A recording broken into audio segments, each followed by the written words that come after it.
Hey folks, hope you're all doing good today. This is a video response to my friend Laura, otherwise known as Angry Islander 56. Wonderful YouTuber. You should check out her videos if you haven't already.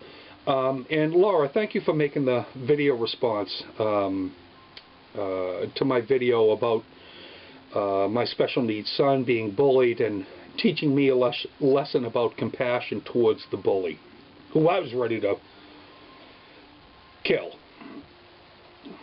He taught me a very valuable lesson. A lesson I already knew in here, but didn't practice myself.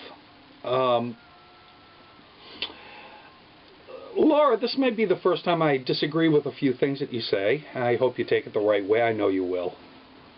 You're a good one. You're a keeper. And I have notes here, so I'm going to be looking over here to kind of refer to some notes and hopefully spur it in this old mind to come back with what you've said in your video. You stated that everybody goes through life either being bullied or being a bully or being exposed to it. I don't think that's altogether true. You know, the only or an immediate example that comes to mind is my brother, who's 2 years older, went through school, straight A student, all through high school, being the president of every class, the captain of his football team, the big school too, and voted cutest couple with his now wife. I mean, it's enough to make you gag. However, he never bullied anyone, and he certainly was not bullied. I, on the other hand, being a little lowlife, was a different matter. I was bullied until like 7th grade, when I took matters into my own hands and changed it. And I found out, much like my son figured out, because that bully became a friend of mine actually all through high school, and I was like one of his only friends, that this kid was just being pummeled at home. I mean, mentally and physically. And so, I agree with you that bullying begots bullying. Bullying at home begots bullying outside of the home. And it's sad. I wonder how that guy is now. Certainly, I agree. The whole bullying thing doesn't exist only in schoolyards. However, you use that to sort of say a zero-tolerance policy is almost as silly as this whole competition where, competition thing where all kids get a trophy and there's no saying, hey, yeah, you really did do well. And I agree with that competition thing. They try to do that here in the Netherlands all the time. You're not supposed to be better than anyone else. Seriously.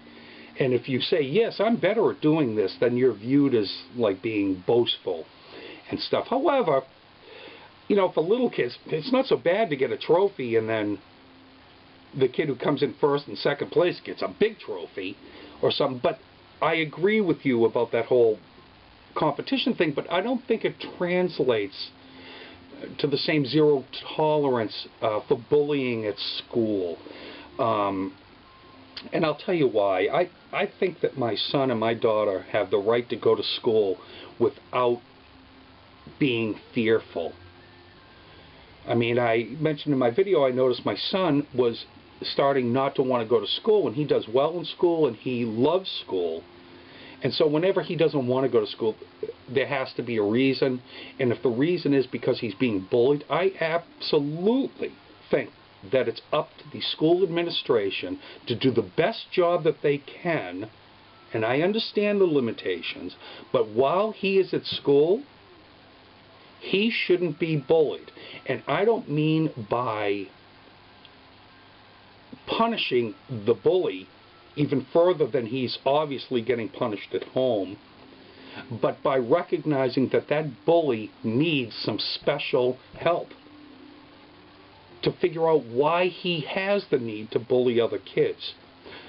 I mean, I feel for the kid that is bullying my son, or was bullying my son.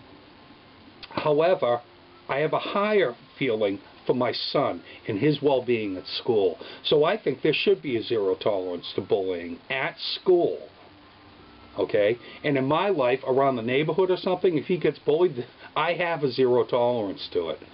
And I will, it hasn't happened yet, but if that I've caught a kid doing it, but if I would go to that kid's house and say, hey, your son is doing this, this, and this to my son, and, you know, can we talk about it?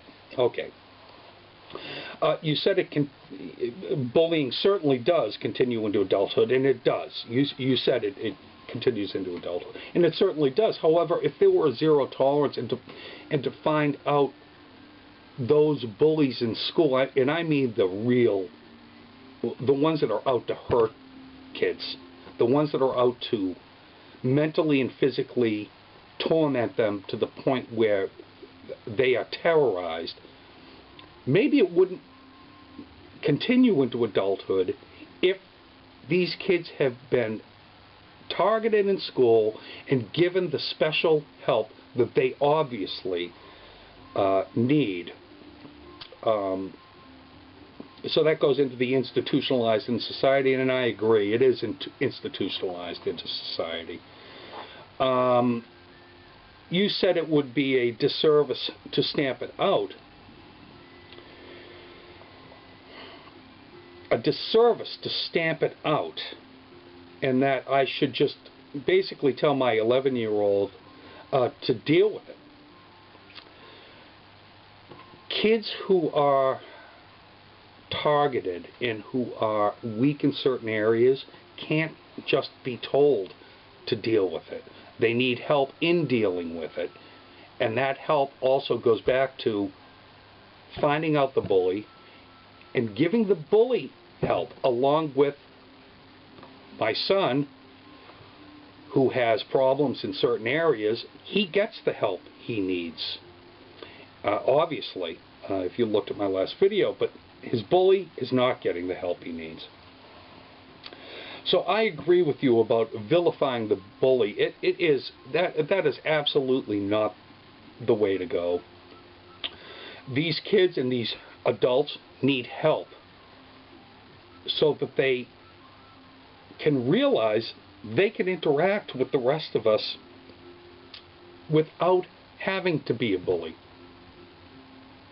Well, Laura, thank you so much for your video. Love you, darling, and I'll talk to you later. Bye-bye.